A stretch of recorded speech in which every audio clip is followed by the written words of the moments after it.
Ogima mwega wa mwiri kuri a Kenya othe ni umwe wa maundu maria thirikari itanyite gukinyaniria ona gutuika kuringana na kanjo ya kibũrũri ya kiama kia arigitani kioneki giki kia ya kwaga kuhinga angikorwo mamwe ma maundu maria maracokia na thutha motungata ma urigitani matigutangikirwo.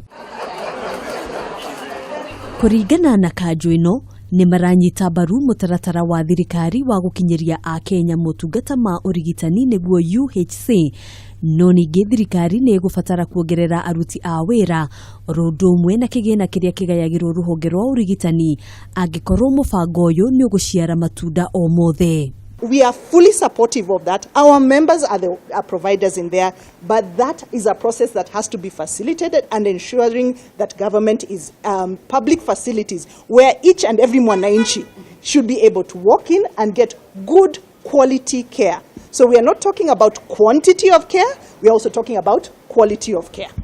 That is our focus as professionals, that the public get good quality health care. Gukiri uguo kanjo ino ni yendekithitie kumbwo gwa kamiti ya mwanya iria irirumbianagia na mirutire ya wira ruhonge-ini rwa urigitani ari hamwe na wandikani wa ataramu ngurani kuma nja na thiini wa bururi.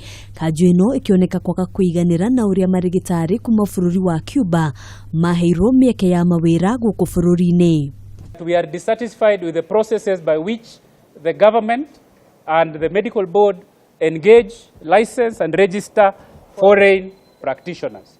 And we want that process streamlined, and we want that process because we do not know the qualifications of these people. Therefore, we cannot comment about whether they are specialists or not. We do not know.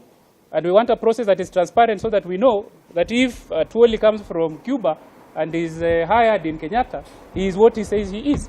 Riu kanjo ino yugite ni gutigirira uthuthuria ni watafanio gukurana uria marigitari aya maheirwo wira igikwa kuri andu mari na uge makuruhanirio gukinyaniria matua maria mangituika ugwati kuri muingi wa bururi.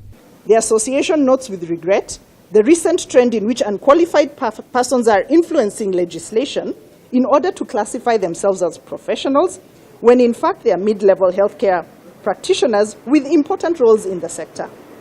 The association shall vigorously oppose these attempts to misrepresent mid-level healthcare professionals as professionals, and in this regard, the association shall work closely with sister professional associations to address the matter. Hamwe na magi maria meyumiririe giikaro-ini giki ni watho uria wendekithitie guthurima thogora wa urigitani kuri marigitari aria mari na thibitari ciao kiumbe. Makiuga ni mehariirie kugia na giikaro gia kwaririria thogora wa urigitani na oho makienda thirikari itaririe uria mutaratara wa UHC urakuruhanio na urigitani thibitari-ini irirugamagirirwo ni andu kiumbe. Handũ-inĩ ha Kameme TV, njĩtagwo Ngina wa Wadurwa.